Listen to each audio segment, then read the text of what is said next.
adoro, meu Senhor.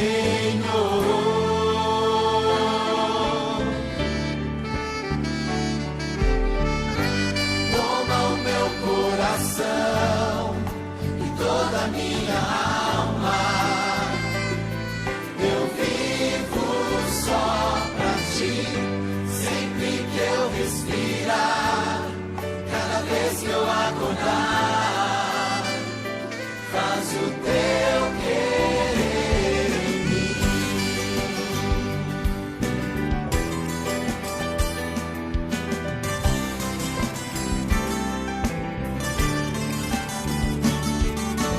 Este é meu desejo, Senhor, te honrar com meu coração, te adorar.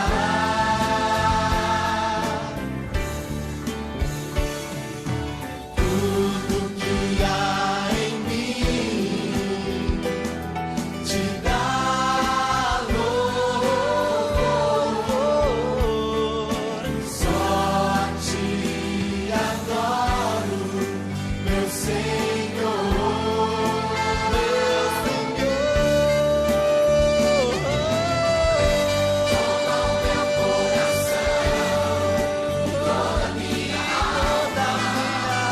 alma. Eu vivo só pra ti, sempre que eu respirar, e cada vez que eu acordar, faz o teu querer em mim. Toma o meu coração, toda a minha alma. Eu vivo só pra ti, sempre que eu respirar, e cada vez que eu acordar, faz o teu querer em mim. Toma o meu coração e toda a minha alma. Eu vivo só pra ti, sempre que eu respirar, e cada vez que eu acordar, faz o teu querer em mim.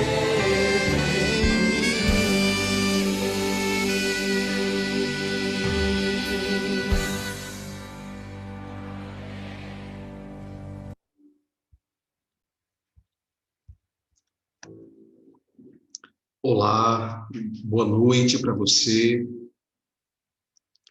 ou bom dia, boa tarde, não sei a que horas você está me assistindo neste momento. Eu quero agradecer a Deus pela sua vida e pela oportunidade de falar contigo mais uma vez. Aqui nós estamos para abrir a palavra de Deus e permitir que ela fale ao encontro de nossas mais profundas necessidades. Eu entendo também que você deve ter os seus pedidos nesta noite. Quais são eles?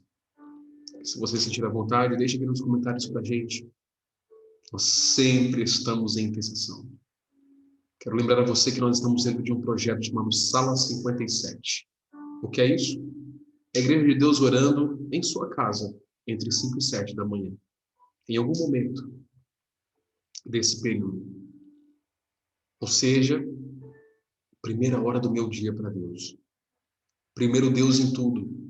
Mateus 6:33. Buscai, pois, em primeiro lugar o reino de Deus e a sua justiça, e as demais coisas ser-nos-ão acrescentadas.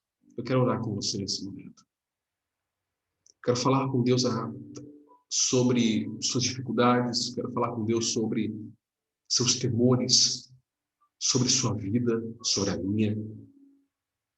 Você consegue me acompanhar? Você consegue fechar os olhos agora, pedir orientação de Deus para o nosso estudo da sequência? Vamos juntos? Querido Deus, eterno Pai, louvado seja o nome do Senhor. Obrigado porque estamos aqui mais uma vez para dar sequência a uma série de estudos que tem aberto os nossos olhos para tudo aquilo que o Senhor deseja que tenhamos acesso em Cristo Jesus, o nosso Senhor.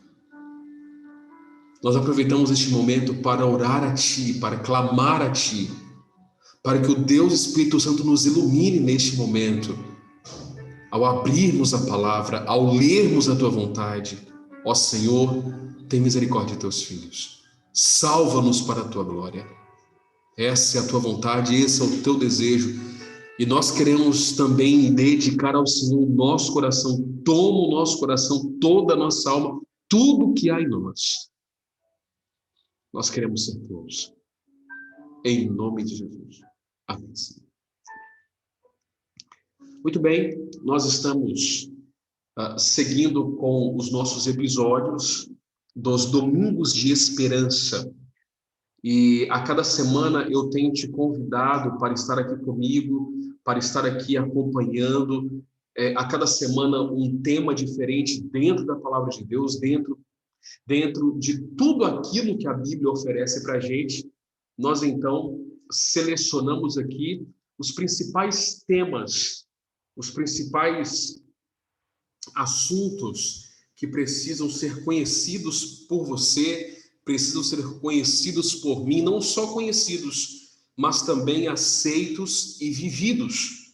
Esse, então, é o mistério da profecia, esperança para o mundo em crise. E hoje eu gostaria de conversar com vocês sobre a morte que traz vida. Semana passada nós falamos um pouquinho sobre o ensino que a Bíblia traz sobre a morte, não é? A gente falou um pouquinho sobre isso. E se você não assistiu, você pode assistir aqui no nosso canal. Você pode acessar o episódio anterior a este que você está assistindo. E naquele nós falávamos sobre a verdade a respeito da morte. Não há mistério, você pode entender ali e tirar todas as suas dúvidas. E caso ainda tenha alguma, pode mandar para a gente. Mas neste momento eu quero falar sobre a morte que traz vida. E o mais importante para mim e para você é sim a vida. O mais importante, o dilema mais precioso, mais delicado e cuidadoso que recebe o ser humano é sobreviver.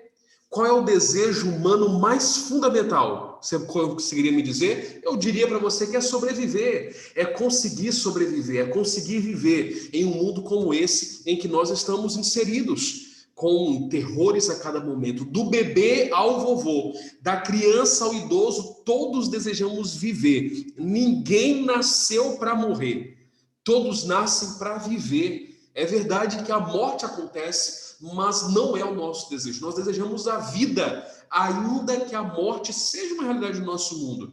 Inclusive, o texto de Eclesiastes, capítulo 9, verso 5, que nós tratamos na semana passada, deixa isso muito claro para a gente. Os vivos sabem que hão de morrer, e é inevitável para todos. Uma pergunta que o estudo anterior responde: haverá uma eternidade além do que vemos e conhecemos agora?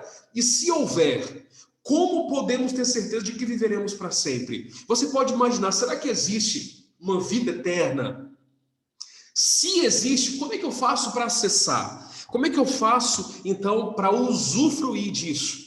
E aí eu gostaria de trazer para você um exemplo de uma cidade milenar chamada Petra, no sul da Jordânia. Cidade dos Nebateus, ou em algumas traduções, Nabateus. Eles sacrificavam animais aos seus deuses, sacrificavam uma criança por ano à deusa, davam a Deus o que mais amavam. Por quê? Foca aqui comigo nessa tela. Porque eles queriam vida eterna. Parece que isso faz parte do ser humano. Os Nebateus desapareceram e restaram só ruínas, em contraste com o seu desejo latente de viverem eternamente. Mas não deu certo. Era uma esperança falsa. Mas eu quero dizer para você neste momento, através do estudo de hoje, que existe um único sacrifício verdadeiro para a vida eterna. Jesus, o Filho de Deus. E é sobre isso que eu quero tratar com você neste momento, nesta oportunidade. Qual é a diferença entre Jesus morrendo na cruz e o sacrifício das crianças dos Nebateus? Eu não posso considerar que ambas as propostas me dão vida eterna. A gente precisa analisar isso à luz da palavra de Deus. Os Nebateus acreditavam que sua deusa exigia a morte de suas crianças. E só aí eu já tenho um problema, porque na cruz, que a Bíblia traz para mim, relata, Deus não exige nada. Ele oferece o seu Filho pela humanidade. Essa é uma diferença gritante. Sacrifício humano não pode salvar. A morte de ser humano não pode salvar um ser humano. E aí vem João 3,16. Você conhece o texto? Deus amou o mundo, repete comigo aí onde você está. Deus amou o mundo de uma tal maneira que deu seu Filho único, unigênito. Para quê? Com qual finalidade? Para que todo que nele crê não morra, mas tenha vida eterna. E é lógico que se a gente está falando de vida eterna, essa morte aqui também está falando de morte eterna. Temos dificuldade para o espiritual, é verdade. Olha aqui para mim. Nós não nascemos espirituais.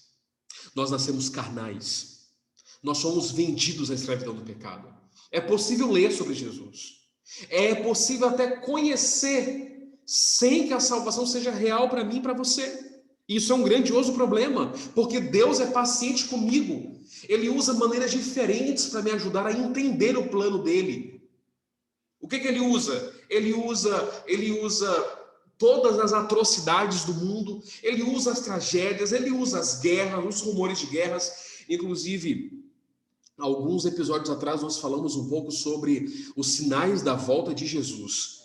E ali nós falávamos um pouquinho da iminência ou da proximidade do retorno de Cristo.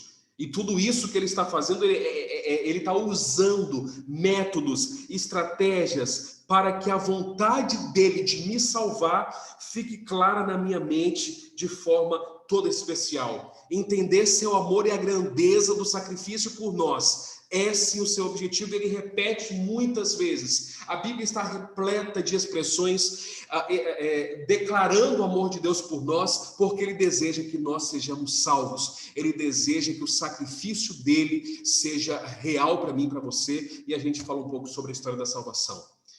Deus fala sobre o pecado e morte no Éden. É a primeira vez em que nós temos esse relato acontecendo. Essa ideia de perdição e essa ideia de resgate. Adão e Eva precisavam entender a relação entre pecado e morte. O pecado deles origina, causa morte. E aí Deus revela, executa seu plano para salvá-los. E aí, desde Abel, o cordeiro é sacrificado. Símbolo de Jesus isso. Não é? Uma ilustração forte. Pecado ocasiona a morte. Eu não posso ter isso em baixa consideração. Não posso. Eu não posso entender, eu não posso considerar que o meu pecado é qualquer coisa. Não, o meu pecado, o pecado que habita em mim, o pecado que habita em você, gera morte, vai me matar. Agora, existe salvação? Existe solução? Aí eu preciso entender que só sangue derramado pode perdoar pecados. Mas não é o meu sangue, porque o meu sangue é imperfeito, é impuro, é maculado. Então eu preciso de um sangue perfeito. Que sangue é esse? O sangue de Jesus. E ele apaga pecados. Isso está distribuído na Bíblia de forma clara, de forma cristalina, de forma indubitável. O que é isso? Sem dúvidas. A história da salvação também é repetida na palavra de Deus. De que maneira? Lá no santuário. Você lembra? Eu não sei se você já parou um pouquinho para analisar toda a construção, todo o estabelecimento do santuário. Aqui é uma figura que você está vendo, não é uma réplica, né? Aquilo que os nossos olhos conseguem produzir, enfim, ver. Mas é verdade que o santuário era muito mais rico em símbolos. Nenhum pai jamais lamentou como Adão e Eva lamentaram a morte de Abel.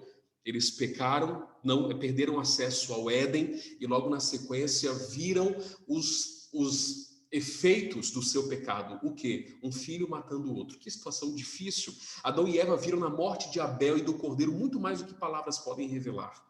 Por isso que não temos essa clareza em detalhes. E aí Gênesis 3,15, quando eles saem do Éden, então Deus promete que no fim da história, logo após muito tempo, o descendente da mulher iria vencer o pecado. Ou seja, estava profetizado que alguém viria para pagar o preço do resgate pelo pecado. E o Antigo Testamento em peso, completamente, está construído na orientação do Messias prometido. A maldição do jardim deu lugar à promessa do jardim. E aí Romanos 6,23 fala para mim o quê? Repete comigo aí onde você está. O dom gratuito. Dom é presente, a mesma coisa. O dom gratuito de Deus é a vida eterna em Cristo Jesus nosso Senhor. Diga amém. Amém? Quem é que não gosta de receber presentes? Você tem um problema, você tem um pecado.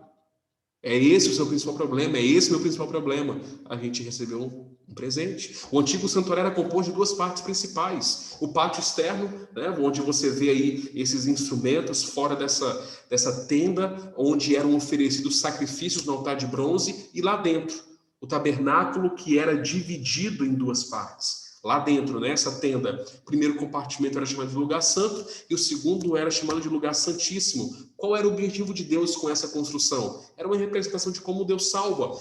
Todas as vezes que o ser humano entrasse ali para oferecer sacrifício, o que isso significava? Significava que ele estaria entendendo que o seu pecado gera morte.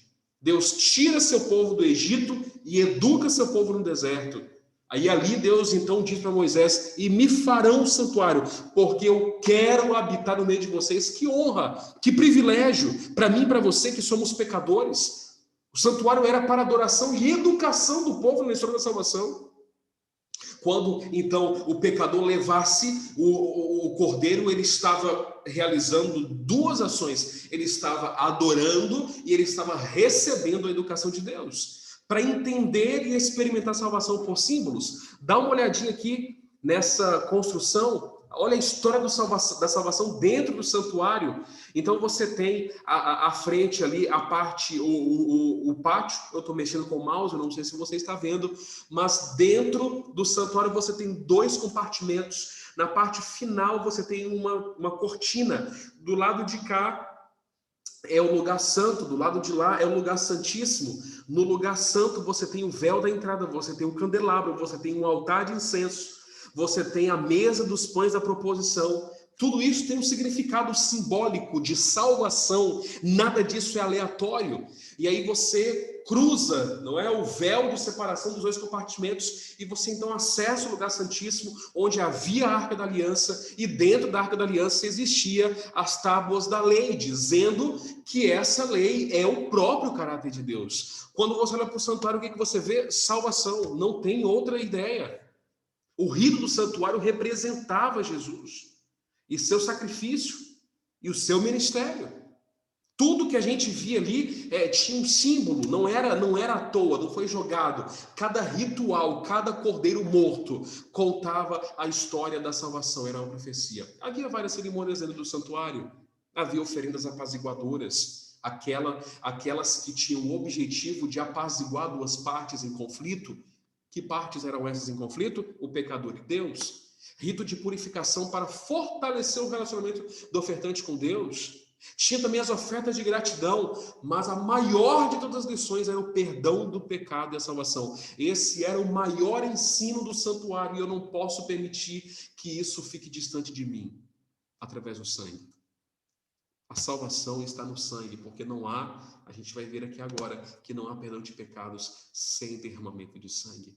Tudo que acontecia no santuário predizia ou apontava para um período à frente. Deus quer que cada um de nós entendamos e experimentemos essa mensagem. Não basta dizer que Jesus existe, não basta cantar as músicas que aparecem dele no YouTube, no Spotify ou em alguma outra situação. Olha que música legal, vou cantar. Não, Deus não quer isso apenas. Ele quer um coração entregue para ele. Você entregou teu coração para Jesus. Na realidade, sangue de animais não remove pecados. Tudo isso era um serviço ritual que iria acabar em breve. O sacrifício de animais só tinha valor porque simbolizava o sangue de Jesus. João Batista, pelo Espírito Santo, disse de Jesus: eis o Cordeiro de Deus que tira o pecado do mundo. Quando João Batista falou isso, amigos, a audiência de João Batista entendeu que ele estava falando dos sacrifícios que aconteciam até aquele momento. Quando Jesus nasceu, quando Jesus viveu, ainda havia o santuário, ainda havia a morte de animais todos os dias, e Jesus vem para dizer que aquilo não era mais preciso. Isaías 53, verso 7 diz o quê? O profeta Isaías escreve: como o cordeiro foi levado ao matador, o meu Cristo foi levado ao matador assim. Capítulo 53, verso 6 diz o quê? O Senhor fez cair sobre ele a iniquidade de nós todos. Então o sacrifício de Jesus conta muito sobre o desejo dele por mim e por você. O que você vai fazer com o homem chamado Cristo? Quando o pecador levava o seu sacrifício no santuário, havia uma transferência. Simbolicamente, é verdade, entenda. Simbólico porque muito tempo depois o Cordeiro de Deus iria receber a transferência do pecado de todos os pecadores sobre ele. O pecador ia ao santuário e levava um cordeiro. Ali estava um sacerdote, colocava a mão sobre a cabeça do animal e confessava seu pecado. Ou seja, ali estava acontecendo a transferência do pecado. Depois, ele mesmo, o pecador, matava o animal que havia recebido o seu pecado. O que é isso? É símbolo. Levítico 4:35, dá uma olhada comigo. O sacerdote, por essa pessoa, fará expiação no seu pecado que ele cometeu. E ele será o quê? Fala comigo. Perdoado. Diga amém. Perdoado.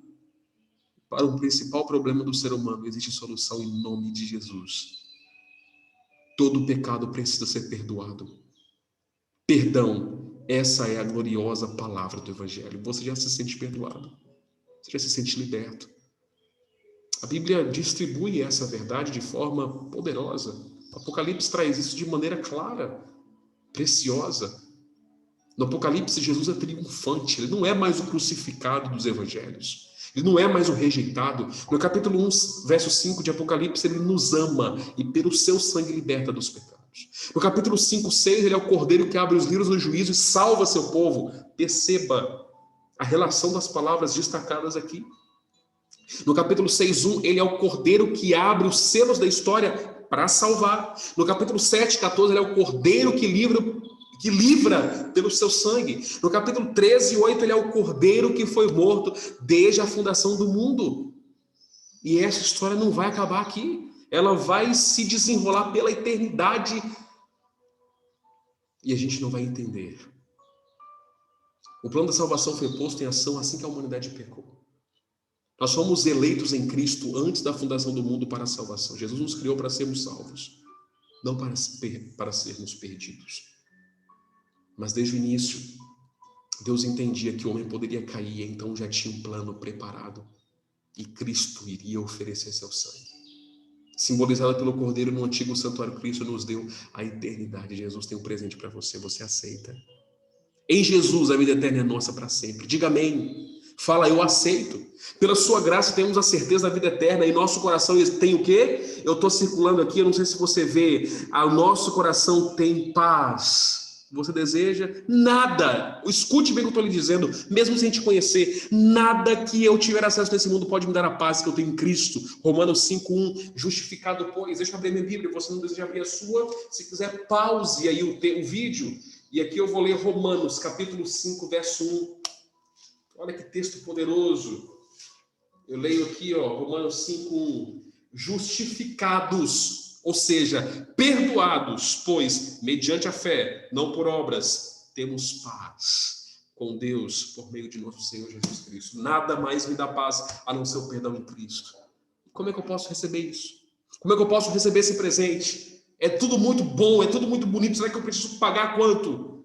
Será que eu tenho que entregar meu filho morto? Será que eu tenho que me cortar? O que eu preciso fazer para ser salvo? Primeiro, foca aqui comigo agora em nome de Jesus. Aceite e reconheça a realidade que você é pecador e clame por Jesus. Faça isso agora. Aceite que você é pecador e clame por Jesus. Segundo, confesse seus pecados para Ele. Para que confessar? Ele já não sabe? Sabe. Mas quando eu confesso, eu entendo onde eu errei e eu não faço mais. É pedagógico. Terceiro, peça perdão a quem você ofendeu e faça as reparações necessárias. Porque se eu não perdoar o outro, não adianta eu querer ser perdoado por Deus. Oração do Pai Nosso. 4, creia e aceite o perdão que Ele providenciou por meio de Jesus. E 5, louve a Deus e lhe agradeça ao sentir que paz e luz foram postos na sua vida. Amém? Repete comigo. Aceite Jesus. Confesse seus pecados. Peça perdão. Aceite o perdão e louve a Deus. Aquela voz suave que está falando com você agora nesse momento, dizendo, volte para Jesus. Sabe de quem que é essa voz? É do Espírito, mas tem outra falando com você. Não, isso é besteira. O que esse cara está falando, o que esse pastor está falando, o que a Bíblia está falando é mentira. É a mesma serpente que apareceu para Eva lá no Éden, dizendo, certamente não morrerás. A história você já sabe. Em quem que você vai crer? Não hesite. Não espera mais nada. Abra teu coração para a vida e a alegria da liberdade comprada e conquistada por Cristo. A salvação é uma dádiva. O que é dádiva? É presente. Você não paga nada por ela. Jesus te pede para nascer de novo, mas Ele não exige de você. Ele oferece. Efésios 2:8. Porque pela graça sois salvos. Mediante a fé, isso não vem de vós. É dom de quem? É dom de Deus.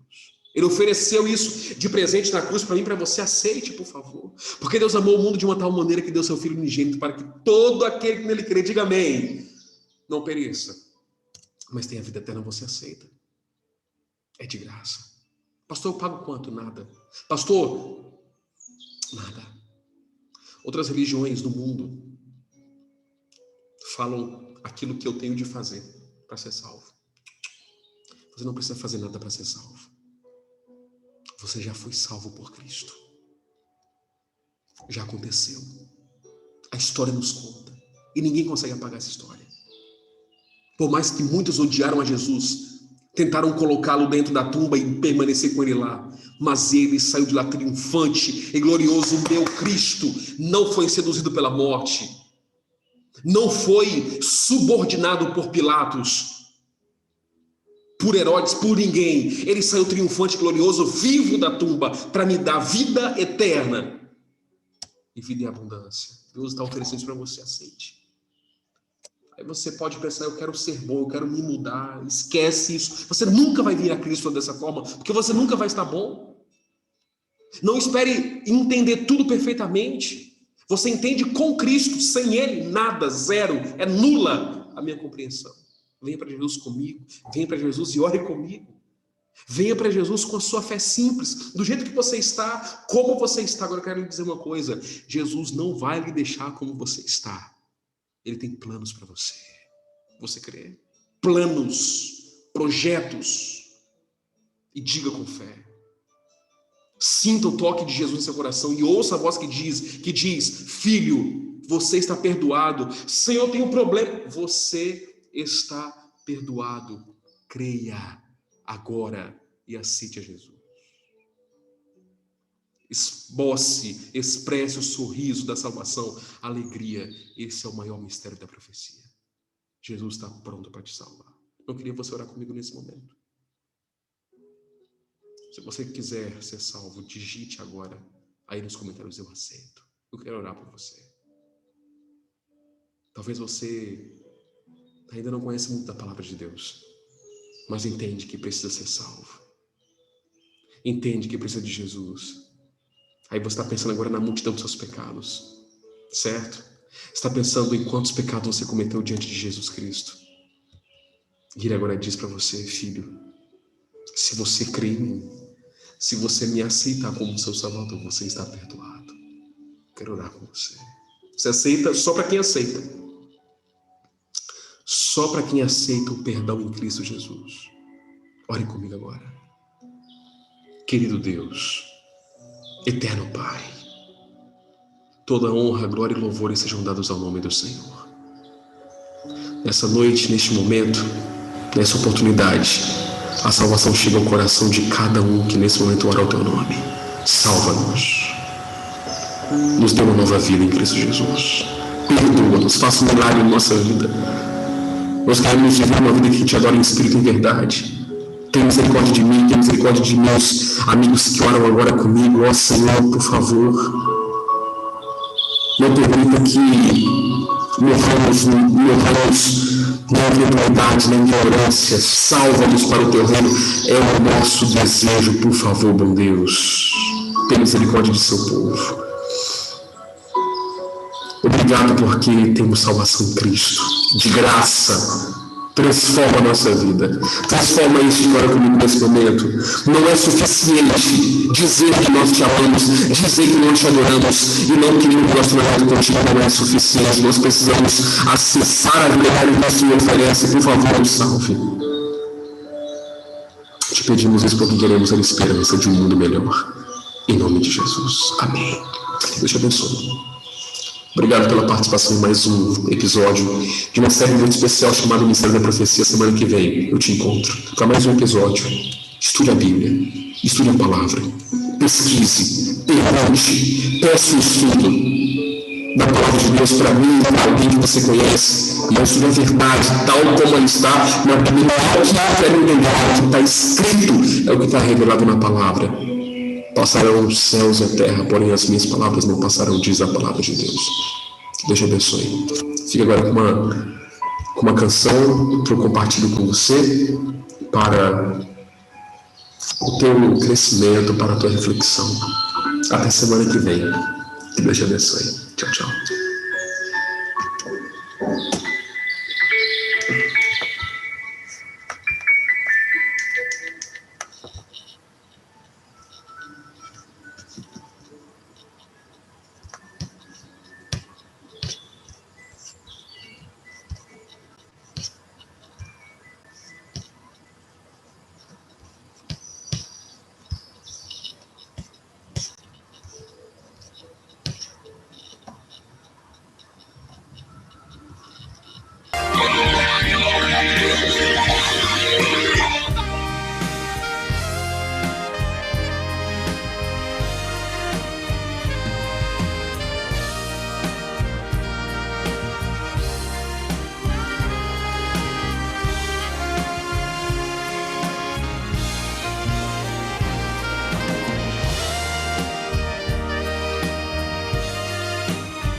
Não consigo entender o que tu vês em mim. Ó Senhor, eu não sou o que devia ser, mas só tu, com amor, me limpas de meu mal. E esse amor é que me ajuda a seguir.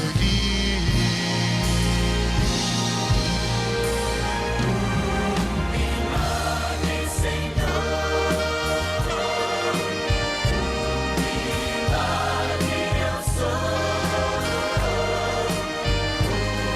Milagre, Senhor, tens feito em mim. Quer ficar meu